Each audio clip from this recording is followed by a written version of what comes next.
Linos B que tu parles là, c'est un artiste qui fait la fierté du pays aujourd'hui. Il sait au fond de son cœur ce que moi je fais dans sa carrière. Quand il était élu en 2010, moi en 2010, lui à peine, il est venu à Kinshasa s'installer en 2014. Déjà, avant tout comme en 2014, bateau a eu parcours à DJ Abdul. Nabissa Anzo, mon amado en 2011-2012. Nous avons un succès au Sarlante. DJ Abdul dans Grand Hôtel, DJ Abdul dans Fiesta Club. Donc je n'étais pas déjà quelqu'un ok. À travers Inos Nengai, peut-être que vous découvrir. Donc Inos est venu juste après. Mais moi je suis un artiste qui aime l'évolution des autres. Mais quand tu dérapes ou tu déconnes un peu, je peux quand même te passer un concert tant qu'un grand frère. Moi j'ai 35 ans, il peut avoir 22 ans ou 23 ans. Donc toi, le calage, il a plus de 10 ans, 12 ans, 13 ans. Donc, à la Kinanga. Il peut rancunier. Bon, pour la vie, mon frère, bon, la vie, il voit finir Marambutu. Tu vas occuper au TC que. Après prison, au bon, ça n'a pas dit, mais ce au début que vous allez t'es mon frère, soit dans Moutulanga ou à Moutulanga, soit à Moutulanga. Tout ça dans l'hypocrisie. En fait, comme on l'a, il va dans l'hypocrisie. Frère Jack Daniel. Frère Jack Daniel, on a tout c'est quand. Là, expliquer que, comme on l'a, il va dans l'hypocrisie, mon frère. Moi, je pense que si tu es avec moi, on n'est pas des ennemis. Si tu n'es pas avec moi, on est en distance, on n'est pas des amis. Tu vois, ne pas être des amis n'est pas forcément de connaître les ennemis. On ne se fréquente pas, on ne se connaît pas, on n'est pas des potes. On n'est pas bêté. Mon circonstance, c'est au sein que tout seul. Tout seul. Tant qu'il n'y a pas de lien, il n'y a pas de. En fait, je vis ma vie dans mon petit coin, toi tu vis ta vie dans ton petit coin. Ça veut dire, tous les cas, tout ça, mais seulement, ça permet que tu évites Bouzoba. Comme on les a reçus au beauté, pour me coopérer, il y a un respect, mon ébandezo, mais ça n'est pas le cas. Donc tu vois ce que j'ai dit. Donc le respect doit rester mutuel.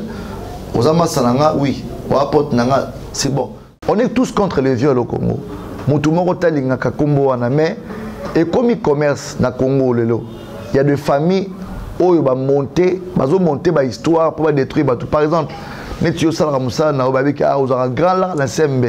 Moutouna une yongindara na vie. N'est-ce pas moi 100 francs Moussa l'homme taïdia mazali. Mais est-ce que Babi peut jouer dans Moussa là, il y a Boutou. C'est comme Moussa la Boutou. Moussa la Boutou, Moussa la Bassi et Belé. Yon Babi va kangoka à place soin. Nalobi papa. N'est-ce Moussa la Boutou là tout ça la rana. Moi la moukia comment athée. Une fille qui n'a pas de moins de 18 ans n'entre pas. N'a pas boîte, n'a pas dans la carte d'électeur. Tu as une carte âge ne compliqué pour dans la boîte. Ce que nous avons dans la boîte, tu as expliqué à Wake, moi, je suis une école. Cette école qui n'a jamais existé. Donc, je me comprends que c'est le Kuta. Salut à vous, fidèles téléspectateurs, et bienvenue dans votre magazine d'information culturelle, votre rendez-vous de chaque dimanche sur CMB-DJ, la télé haut de gamme. Mesdames et messieurs, merci de nous choisir pour vous informer. Merci pour la confiance et la fidélité que vous accordez à cette émission Agenda Cultura. Fidèles téléspectateurs, merci. Nous avons 24 communes. C'est dimanche déjà parce que tu as affiché Tambolaki et tu as DJ du peuple, DJ Abdul, Papa Berry dans cette émission Agenda Cultura. Merci à la grande équipe technique qui nous accompagne ce dimanche. Merci à notre coordonnateur Guima Bungo. Merci à Papi Bandala. Merci à Dieu merci Djofé, Carlos Ilika, MC Riga, Manzemba, les notables Netimbungu, Gaitondaka, Obed Manzunzu, Gianni Kodia, Miguel Mbilia. On est équipe, on a bien une équipe mobile, tous les dimanches pour travailler dans cette émission Agenda Cultura. Voilà, mesdames et messieurs, l'actualité musicale, l'artiste musicien Judété Moulopoepa Popi s'est produit le samedi dernier à Paris en l'espace Marthe Pozo, soirée déconfinement, et l'artiste a lancé sur le marché du disque l'acoustique. On va également parler de l'artiste musicien le Kung Alech. Après Biloko Abo Remix, l'artiste a lancé sur toutes les plateformes de téléchargement les clips Nawe qui est déjà disponible. Donc l'artiste Azo ça a toujours musique à malam pour na public p ba fan naye. On va également parler de l'artiste musicien Abdallah G6, l'homme de Pessa Makambo, qui a lancé sur le marché le clip Choukrani, qui veut dire merci. On a des occasions pour remercier Batunios Oyo. Pessa qui chance na best of the best. Donc bande Konyos va voter qui l'artiste wana Asalinzembo wana ponako remercier Bino Nyonso. Et à ce qui concerne l'artiste musicien Ibraton Piana, il est toujours au studio pour finaliser l'album C'est pas sorcier. Et l'artiste musicien depuis que Pomba Yannion, c'est toujours au studio pour finaliser l'album Stabilité. Et l'artiste musicien Gianni Materazzi est toujours dans le studio pour finaliser l'album Décollage. Voilà, fidèles téléspectateurs, tout au long de cette émission, nous aurons en actualité musicale. Voilà, c'est dimanche, comme je l'ai annoncé, que nous avons le réel plaisir sur ces plateaux, après 6 mois, au Azala quitté, après 6 mois, Azala qui est en prison, le DJ du peuple, DJ Abdul, le DJ chéri du monde. Sur ces plateaux, le Papa Berry. Parce qu'on a une émission, on a habité dans le Benga Yenani. DJ du peuple, Papa Berry. Donc on a déjà affiché naïe, à quoi annoncer mission. Abimi. Monsieur or. Abimi car si quoi, ça lui 20 ans. Lilo DJ a une émission. Agenda Cultura DJ Abdul, qui je dis bonjour et bon dimanche. Bonjour à toi Claudie. Bonjour à toi, ça va très bien. Et bien toi habillé, hein? Ça va bien? Ah, par la grâce de Dieu, toi aussi tu es très bien habillé. Ouais, merci. Alors je tenais à te féliciter pour la maintien de l'émission. Merci. Je te suivais aussi là où j'étais, je te suis toujours. Tu es parmi ces personnes qui font bien le travail. Quand tu m'as invité, je ne pourrais pas hésiter 2 fois. J'ai dit non, il faut que je vienne. Comme ça, on va éventrer les boas, quoi. Voilà, merci beaucoup DJ Abdul, merci de répondre à notre invitation. Donc je pense à Kay et au Yepaleur, merci. Yako Honoré Bissot, mais DJ Abdul, le lot moral, esprit, ça va? Toujours positif. Après 6 mois de... Ouais, positif toujours, tu sais, dans la vie, peu importe ce qui nous arrive, il faut toujours surmonter Makambo. C'est vrai que nous vivons dans un monde très, il y a des loups, il y a des gens qui veulent dévorer, qui veulent nous faire du mal gratuitement, qui veulent nous salir, qui veulent nous enlever ce que nous appartenons. Mais il y a quelqu'un qui ne peut pas enlever ça facilement. Si ce n'est pas sa volonté, c'est Dieu. Et dans toute chose qui peut arriver chez quelqu'un, il faut avoir cet esprit positif de rester focus. Peu importe le vent et marées, quel que soit le niveau de problème de la vie. Moi, pour moi, je ne calculais pas un jour, je pourrais me retrouver en prison. Dans ma vie, je n'ai jamais calculé ça. Mais comme on dit, aujourd'hui on connaît, mais demain la vie a ses réalités. Malheureusement pour moi, cette accusation a été un coup monté, une histoire qui n'a jamais existé. Déjà, avant qu'on puisse entrer dans les détails, ma fréquentation, depuis que j'ai commencé, ça fait 15 ans. C'est que les femmes. Je suis avec les femmes. Les femmes adorent la musique. Mes soirées, il y a que beaucoup de femmes qui arrivent. Le boulot que je fais, je vois toutes les filles donc, de tout genre. Mais on me ramène une petite fillette de 14 ans, entre guillemets, que j'ai fait. Je l'ai enlevée, je l'ai séquestrée pendant 2 mois. Chez moi à la maison, pendant 2 mois. Quelque chose que je ne connais pas, ni la fille, je ne l'ai jamais vue dans ma vie, je ne l'ai jamais raconté. Seulement les gens qui ne nous aiment pas, ils ont manigancé tout ça pour casser et détruire ma carrière. Alors, ce que les gens préparent pour nous, nous ne savons pas. J'ai été surpris 2 jours avant mon événement. Il y a eu des agents qui ont surpris. Je rappelle que c'était le 27 décembre. Voilà. Je préparais mon événement qui était le 29 décembre. Il y avait des panneaux par-ci par-là, il y avait des banderoles avec des sponsors qui ont pu quand même nous soutenir pour cet événement. 15 ans de carrière, ce n'est pas petite chose. Il fallait quand même faire un événement. Donc j'ai organisé un festival.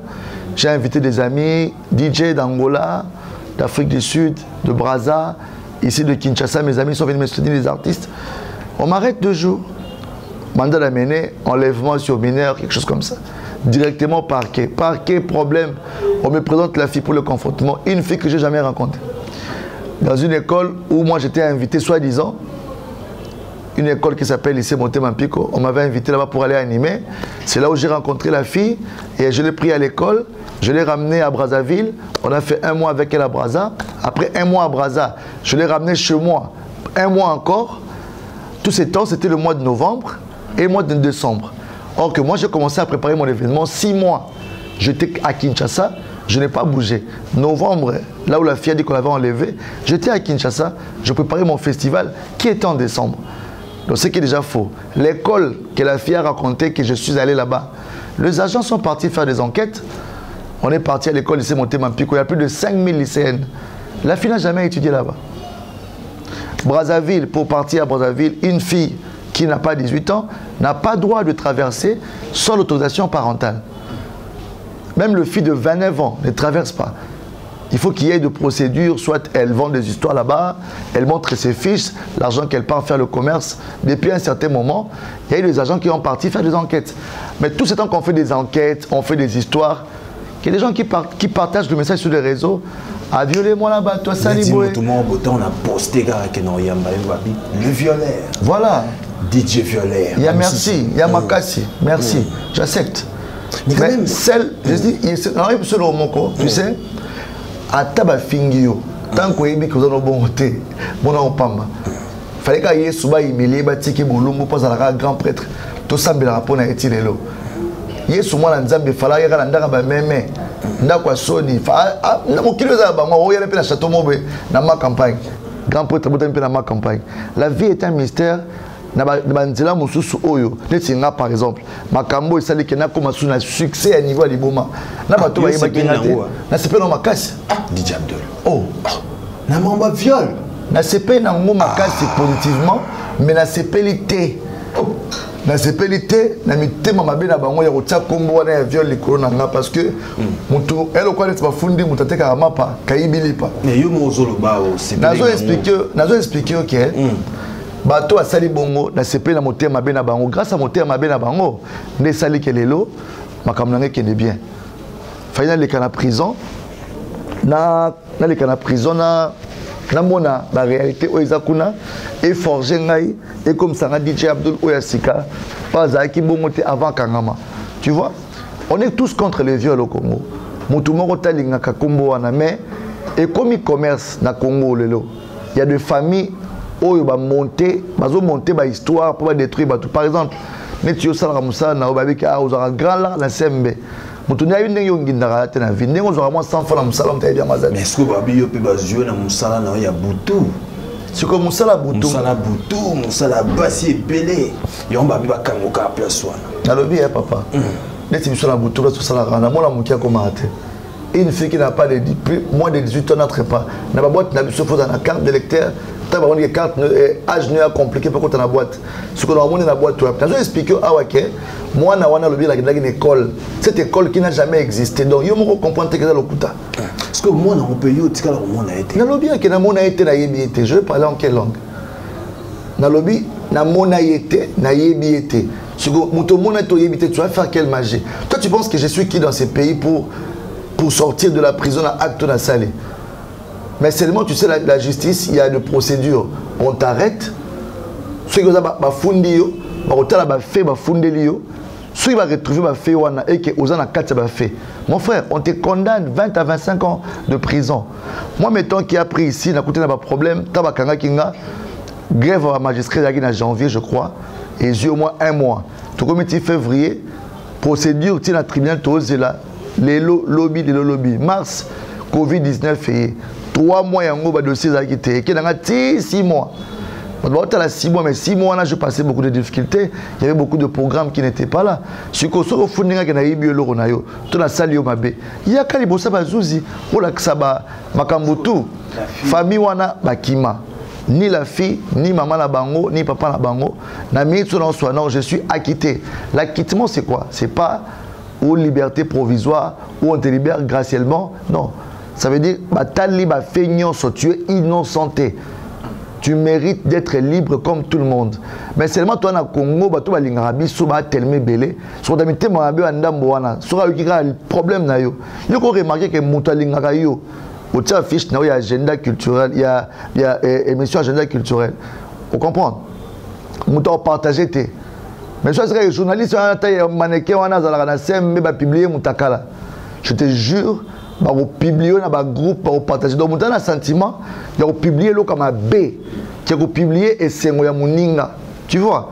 Publier une photo sur Facebook, on a sur 5000 amis, on n'a même pas 100 j'aime facilement. Même pas 50 commentaires facilement. Mais, mais tout dans question, 4900 personnes donc c'est pour dire que nous vivons avec des ennemis, avec des gens qui regardent comment on veut vivre. Il y a tout le cas vite aux unité. Na jeune on a débrouillé, on a bandi fin na oluka fin na malem malem. Tu vas la kin kino toi yebi. Il y a des moments où tu as 100 francs, pour me suppose en bas. Pour me suppose 1000 francs. Pour me suppose vendre peu ah, on a peine l'euro mais attends, tu dois vivre quand même. Il y a quelque chose dans la pauvreté, la sortie on souffrir. Moi basket non mo bon ici en moi t-shirt nous à moi propre. Regardez quand image nous a bien. Donc on a droit au son ma voiture à bien té. On a droit que ma camion ko kende bien.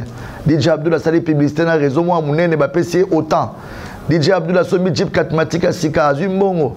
DJ Abdullah Sali Boalinga Bala. Tu vois? Donc en fait, il y a des gens où ils vont interpréter ma Tsankayeba.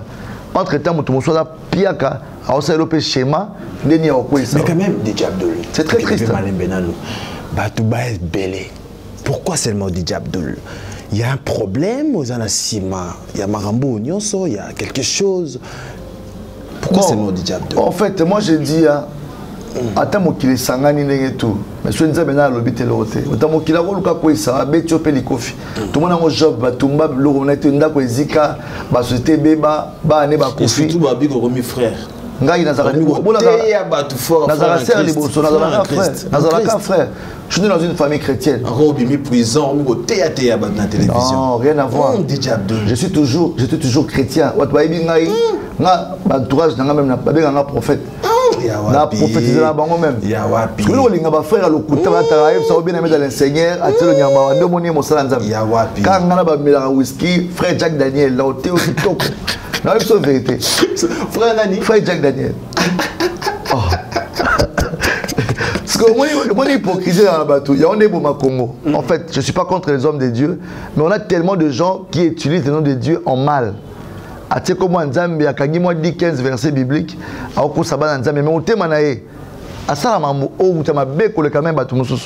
c'est pour dire quoi? Les gens doivent arrêter de coller les images négatives. Congolais, c'est vrai que Africains, tout Africain, la plupart être humain, disons.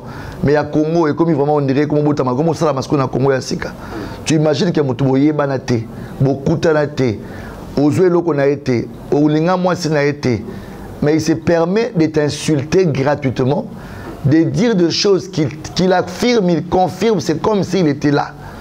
En tout cas, les jeunes d'aujourd'hui, c'est la méchanceté. Tout ça parce que, à Salakate, avant dans le coin, l'objet a passé journée mobimba. Ma solo ya match à l'objet n'engé le kaki. Aïe n'engé bandaki n'engé c'est là qu'il y a des bâtons pour la coupe.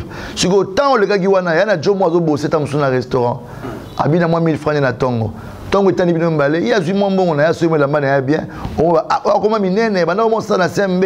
On m'a fier taba costume aïe pola. Longba on est l'autre. Ah. Yo mo zata la 500 francs. Au fin à mutuwa ligina jeep. O ebité bango ba ta science. A comment pédé. Tu vois, parce que yoza nangote donc ils ont monté mamabe. Yango ba jeune lelo à toi licencié Moussa les athées, Luka Kop Morosala. Parce qu'il y a trop de gens qui sont devenus très méchants pour Nanzala. A mon boulot que non ah père ou d'ailleurs père tout le pas on a qui n'a pour toi.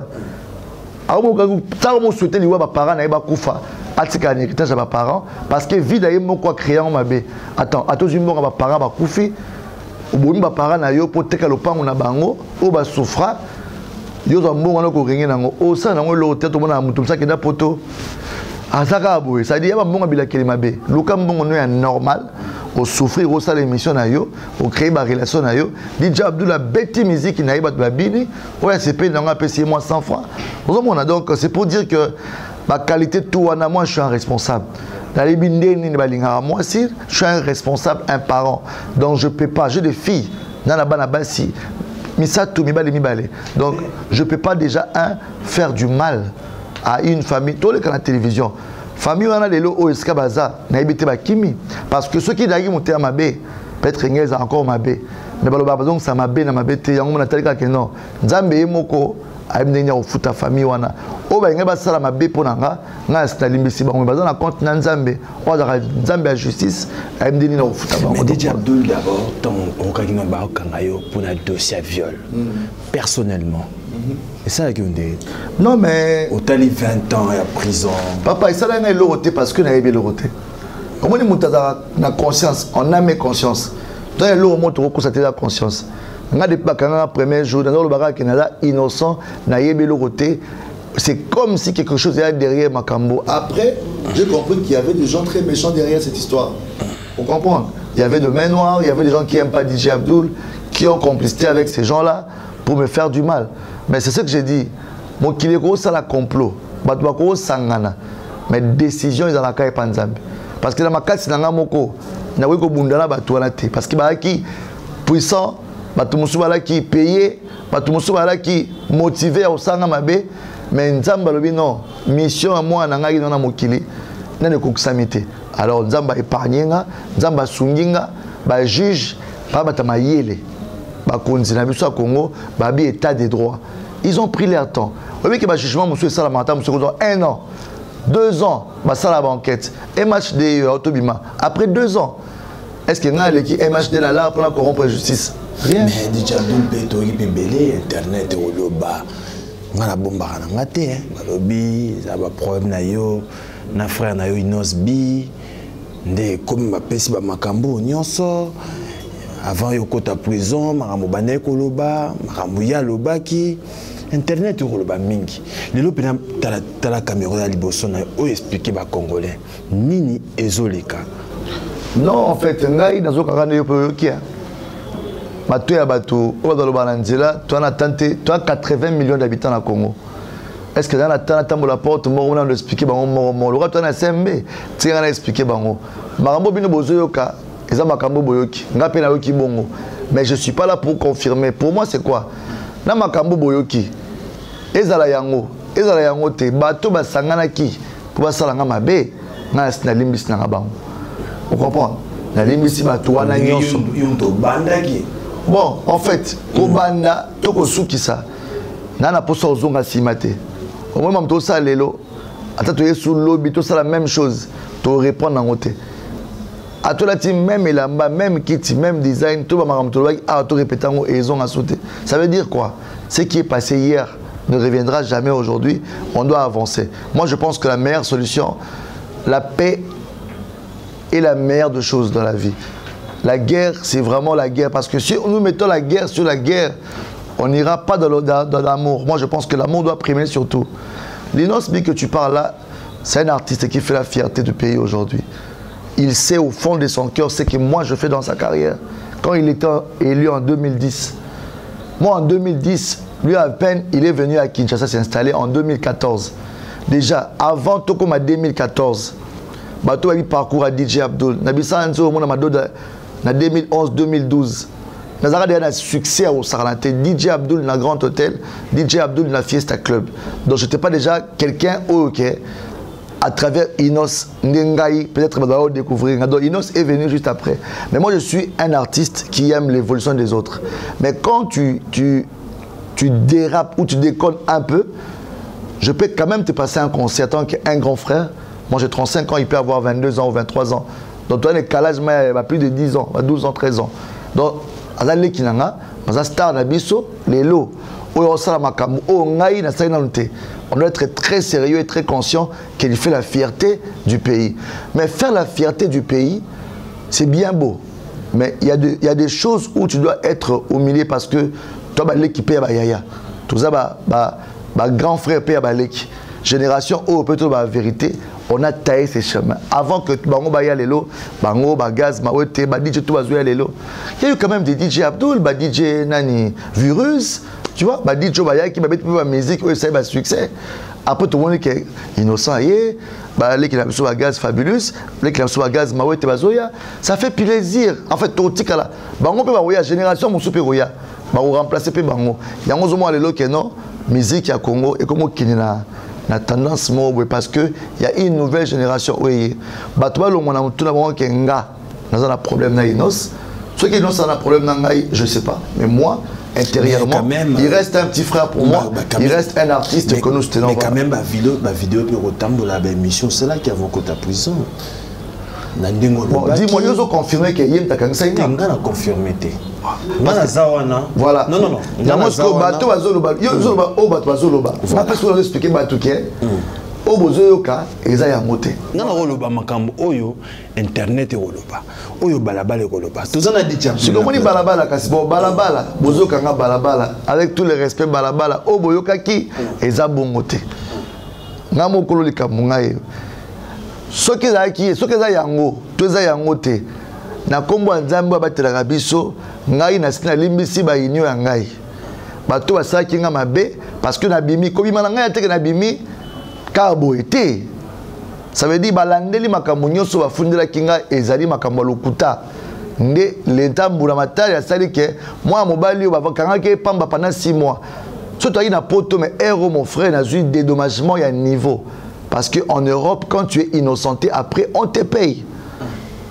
On calcule le jour où ça a par jour, à 100 $. On va calculer 100 $ fois 30 jours, combien 3000 multiplié par 6 mois. Moi, ça 80 000 $, on est comme ça, on a bien été. Bien. Mais toi, on a espéré qu'un jour, il y ait comme un bon. Parce que le bateau va causer la bateau Makambu. L'État paye à ça les locaux moko au conseil du Montou, les Kambou, ils ont mérité autant d'années. Bazuika autant d'années wana, ceux va comprendre que conseil du Montou Makambu, bakangio parce que au salir Montou, au BBC réputation à Montou. Na mutali bosote na Kinshasa ba cause la mamba viol. Je crois que boiba artiste belé ba kuta na problème wana. Tu veux comprendre que comme kabal moko ya batou, ba créer ba que viol ya dossier non sensible. Mon frère, ngana vanda na milieu moko basi on respecte les femmes, ba maman nabiso, ba leki nabiso, ba yaya nabiso. Nazana complexe à moi c'était ata Beyoncé temi bosolanga. Non, c'est normal parce que je vois des femmes tous les jours dans ma vie. Moussa nanga Moussa la boîte de nuit. DJ chéri du monde. Imagine toi ce que ma chérie. Mon cordon qui m'a bon musique. Mon cordon. Nazara na milieu ya basi. Ça veut dire elle connaît ba fundi moté qui m'a pas Aïcha Aïbi pas. Ntateka nguba Aïbi nguba. Ça veut dire quoi? Moi c'est nguba te Ali Patel la petit exemple. Ça veut dire quoi? La femme aime DJ Abdul. La femme aime. Ça demande quand c'était quand maman balinga biso ba conseiller ce que ba que non to place ni to ce que maman ngopeta la papa tala pe muto ko c'est un problème. On comprend. Elle ko dit yo olinga ba costume ba bo yibita musula maman ya kato finala. On comprend. On doit comprendre. Ah, yibita linga ba costume boy. Ah yété. Ça y costume moi 6 boutons à Ibaki tu as confirmé que alinga ba 6 boutons mingi. Elle dit comprendre ça c'est loba. C'est pour dire que c'est faux et archi faux. Moi dans ce cas ngai to famille wana un jour na bi que un jour nzamba okote la bango. Bon le kaba média ba osenga pardon. So ba qui pardon te nzambe mo ka binga s'occuper na bango parce que mon kilio tout ce qu'un homme sème le moissonnera. Moi la justice humaine a prouvé que je suis innocent. Mais il y a une justice qu'on va troubler à rater. Et ça, justice en Nzambe. Nzambe va s'arrêter. Na été. Na zolo baboué. Na Nzambe na témoin. Et ça va aventure dans la télévision. Kolela langai na prison. Kolela maman langai. Kolela ba langa. Kolela famille langa. Kolela proche langa. Moto a salinga mabe wana osala isengote. Donc c'est pour te dire que on fait pas le mal par le mal. Mais la Nzambe moko a s'occuper de la famille. Donc, carrière, ils ont continué. N'a pas les sangs. N'a pas suis plus prudent. Peut-être la fréquentation dans l'aïe. Les camons sont les cannabis. Eh, t'as les camons, comme la sous la boîte. Tu vois? Vous êtes TI, mon frère, sur côté prison, la vie n'a yo. Pour souhaiter la société de la prison. Pardon. Oh, ça, moussala mo, ouais, ma moutouma paye avec compréhension. Bah, quand yo, oh, oui, comment ça, ndene. Bah, invité au cac. Ben Victor pas tu comprends c'est pour te dire que ne dis pas jamais ça peut arriver. Moi je souhaitais pas ça mais ce qui est commis voilà banga Nzambe banga l'état banga Nzala attends DJ frère Jacques Daniel Frère Champagne. Mais tu vas à Frère Champagne, frère Nyoso. Donc, mais tu es un existant. Tu vois, mais tu es mon frère. Le problème, c'est quoi? Je vais expliquer à qui sur la TV, ils ont une famille tellement zalaïleki. Comme ils en complicité na bana na bango. Bazui mwana moko boye bazui batindi place moko ba ebisi kende sikawana. Ba moni ko wana makambo mo boyoko. Mon frère, heureusement siko nzambe pe ko azala kana biso. Nyonso mwana na ko loba na justice. Ba vérifier en mode négatif. Tu vois? Donc c'est pour te dire que tout ce qu'on peut te dire d'être prudent. Fréquentation na yo, mili na yo marambo sala. Zala prudent na likambo moko. Ne prudent soit yango sauver ngande ko na yo na liboso na yo. Tant on a omeli na prison, et là tant on a sauté en procédure judiciaire, ça prend le temps. Ba détail on ça dossier to recotaté parce que tu as la télévision. Donc merci la Bakonzi o ba sali Moussa na bango naza ni ndeko ya président ni na parti moko politique naza rakutu politicien té na musicien na ngata affilié na parti politique moko té naza apolitique. Donc ça veut dire quoi? Nana ni pouvoir ni majorité ni opposition ya rozala na kamoro muta edenga na bima présenté. Ça veut dire que nzambe na justice parce que Moussa na bango de na gagné procès nanga na Zaliban. Mais quand même il y a ba DJP ba visita kiyo na prison. Oui quelques DJ oui ba masalanga les TV na DJ Franck trois grand DJ Lelo à côté de la prison. Bah masalanga lokola DJ Rissel Nzambe que je salue. Tous les temps, tous les jours, moi la main est vraiment permanent.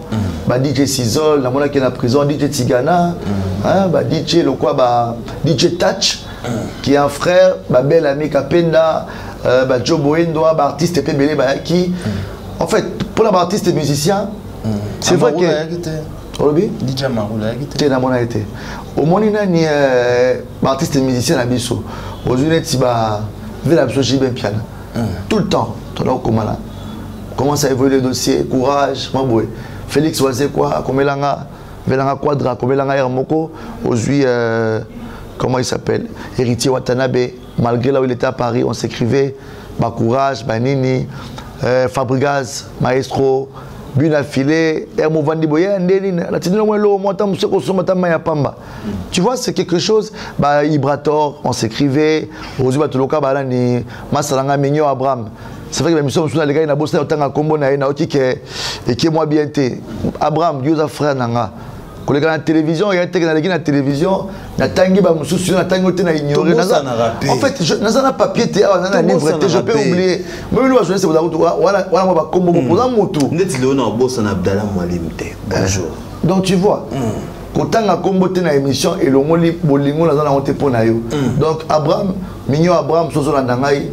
Le mois la mécanisme na mona ki mission mo boye na ki ba lobby et ça moi bientôt la frère nanga voilà au talanga dans la prison mais la robot ça parce que il y a eu tellement du monde ça fait 6 mois que j'étais en prison ba tu bien au talanga mais ça peut arriver que o yaki na c'est le père Jafose velanga yaka au talanga na bo ça ne jour une émission mais il m'a pas fait un problème ozomona ba tu muso otangi wera otangi JBT tu tanga na papa chez otangi velanga tsona vie nanga mais 20 de temps muso marambo ayebaki ngote peut-être parce qu'il temps au talanga té peut-être parce qu'il temps comme la té mais et le moins que na petit naé fait chose na vie nanga tu vois donc bah toi c'est ma confusion bah polémique inutile tout ça na yebi que ba artiste belé ba masalanga pe musique urbaine ba Babes bah qui belé ba no comme langa ba Radex suprême bah na prison ba do comme langa tout le temps tono solo là mais on peut muso ba no comment et que na bosse ba comme la bango bozanga faute le sanga ba DJ ça veut dire ba DJ Lisanga ba DJP bah ça a quelque chose pour na. Non en fait moi je pense que ba DJ belé ba na mon conscience terme ça là tout ça. Ngana ko comprendre encore une fois que na ma moto a très marambo tout parce que ngana kumba marambo wana. Parce que moto a très ba na wagon. Mambo tikali na siko ngai ba salinga boebino bobeti moi kara bo sali moi genre. Je souhaite pas mais ba bio pe rancunier. bon pour mais la vie mon frère bon a vie voir fingo marambuto tu vas occuper au TC que après prison au bon ça na DJ msusu au tobi que bana votre t'es mon frère soit mutulanga ou mutulanga soit mutulanga tout ça na hypocrisie en fait comme on là il va la hypocrisie comme frère Jack Daniel frère Jack Daniel ou to c'est quand là expliquer que comme on là il va la hypocrisie mon frère moi je pense que si tu es avec moi on n'est pas des ennemis si tu n'es pas avec moi on est en distance on n'est pas des amis tu vois. Ne pas être des amis n'est pas forcément de connaître les ennemis. On ne se fréquente pas, on ne se connaît pas, on n'est pas de potes. Mon circonstance, c'est au sein que tout seul. Tant qu'il n'y a pas de lien, il n'y a pas de.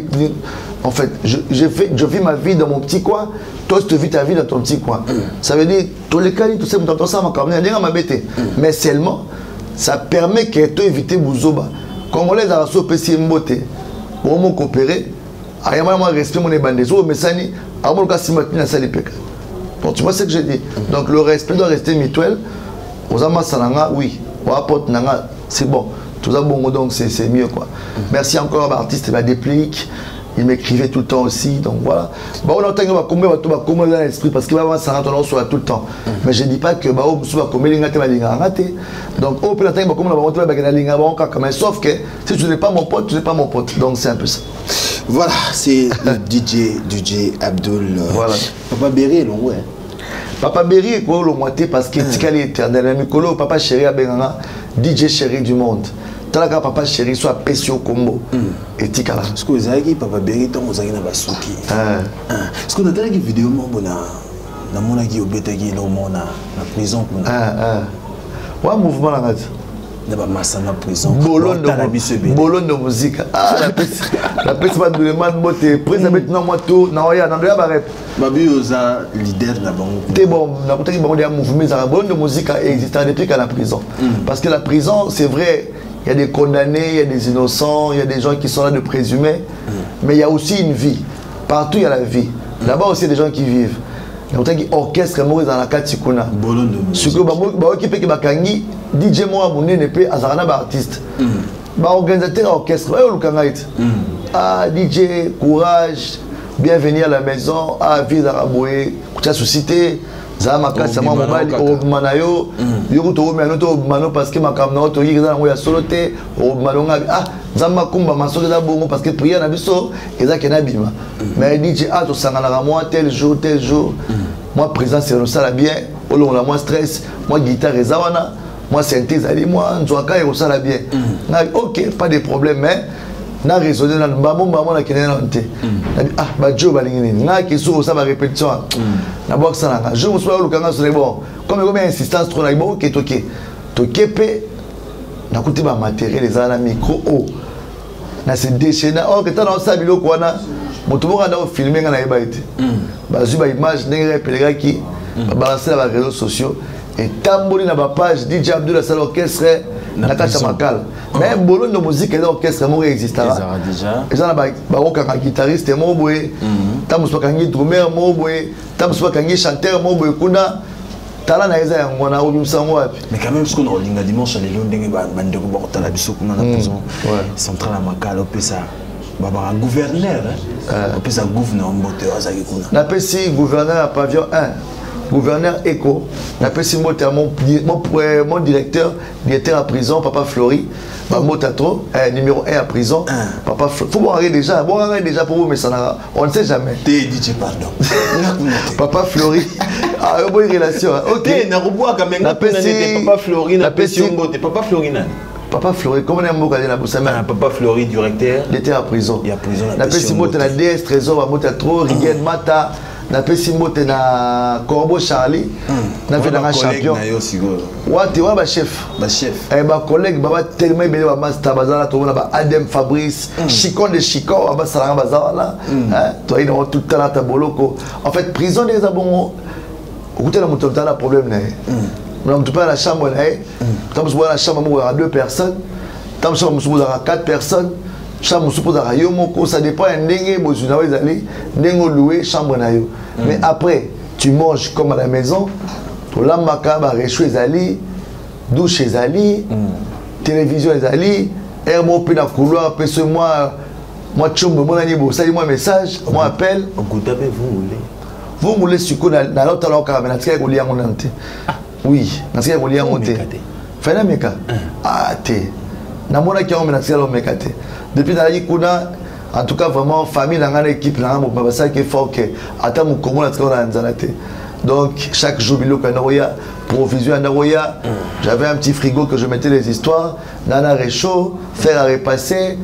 Écran nangayaki metu nanga bien dali moi badra bani donc ça dit au vivre quoi l'internat mon internet ça moi la kotanga ndé peu prison ngezala mais seulement internat au groupe madame sous moi tour mais la prison c'est quoi tu n'as pas la zala nyonso na kati olobi zala oui zala ndé ah comme beteli na lisolo te même si na tuna moto tu kuna te wala wambakati Bah, ça là toujours. Voilà, c'est le DJ du peuple, DJ Abdul. Le DJ Abdul, dans ce là, album 23e dimension.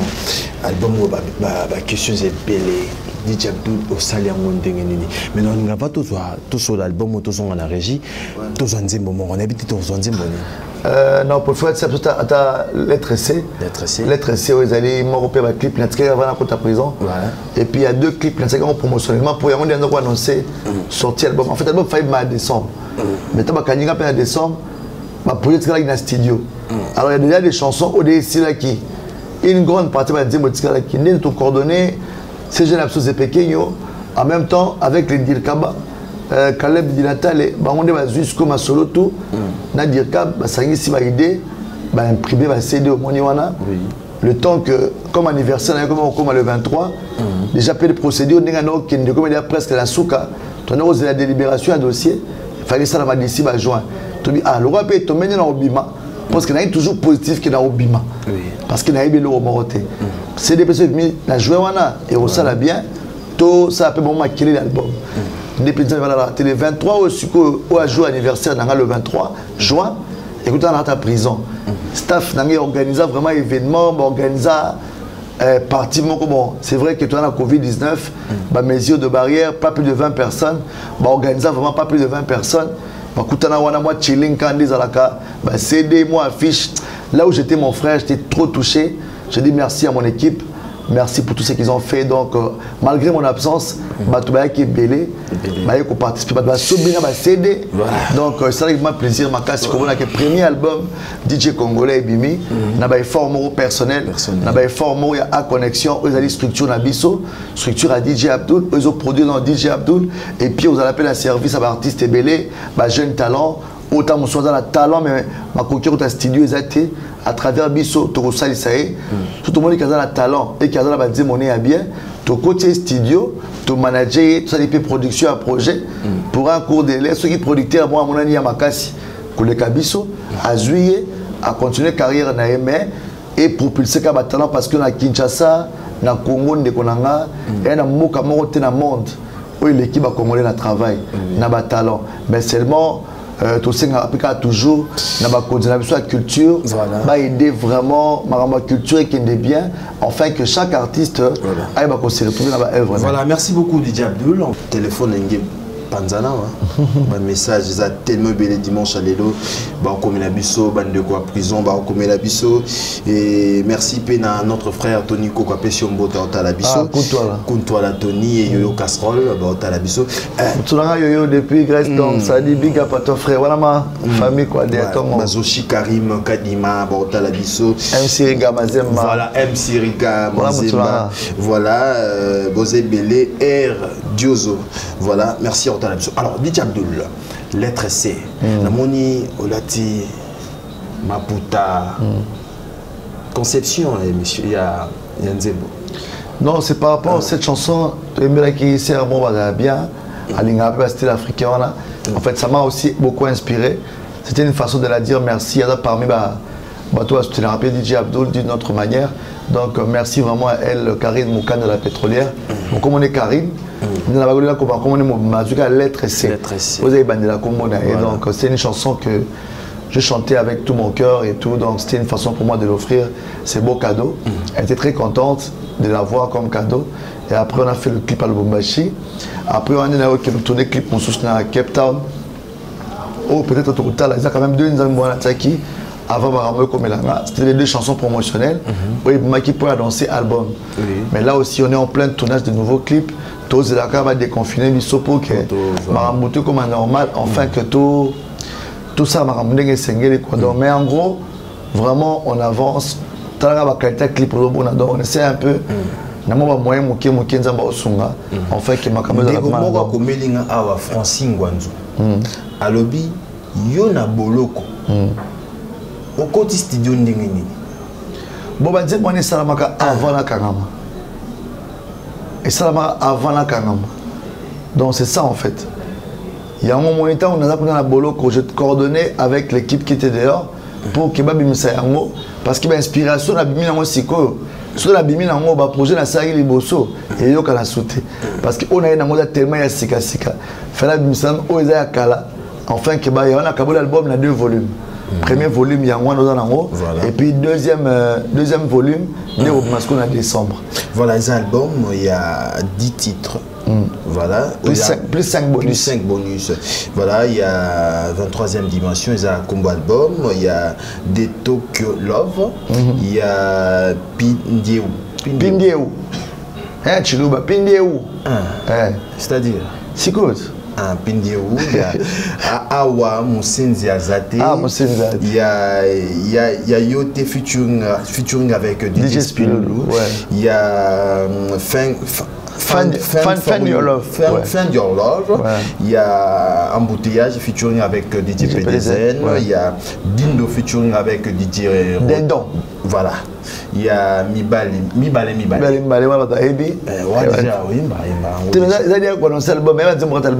Il y a Lettre C, Nabonis, il y a DJ Abdul featuring avec Inos B Wifi. Wifi, ouais. Mais c'est ma chanson. Hein? C'est ma chanson.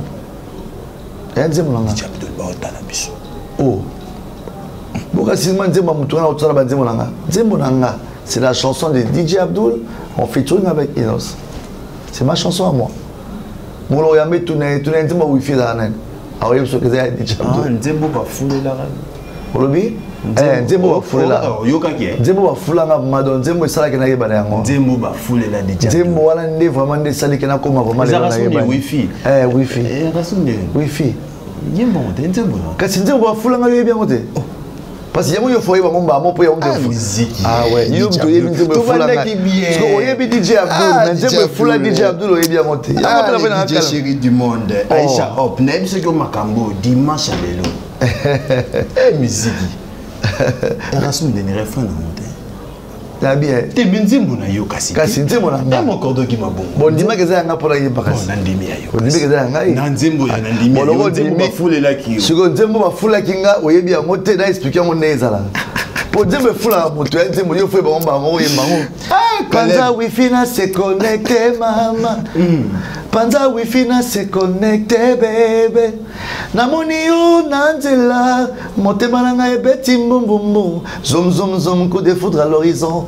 Nandimi, mwana mama, bébé sukali nanga. I need your connection. I wanna be connected. Pesanga mo de passe na yo. Pesanga kodanzo tono. Makolo nwelengi libo monopla. Tolonogu. Wow. Yakatobina madoda pusu pusu kotana madoda apusu madoda Miziki pusu fongola masolo. Ah maître. Panza wifi là se connecté. Ah. Panza wifi là se connecté. Ça veut dire moi c'est le roi wifi. Ça veut dire ceux qui a partagé connexion. Il faut ce qu'on a il faut ce qu'on a un code pour naviguer. Au Bendelo on côté on a 23e dimension mon corps d'Ogimam. Et là on est kasi wifi té. Ah oui. Mais c'est mon engagement. Et projet album. C'est mon engagement. C'est moi dans la plateforme et tout. Bah comment DJ Abdul. Et ça dit. En featuring avec Inos. C'est ça. Et puis ça peut Makambo. Mais oui. Et Foulanga Koutou. Tara Inos, grand prêtre. Musique. C'est ça le bien. Ah oui. Le DJ du peuple. Voilà. C'est Romingo Zanayo, dimanche à l'élo.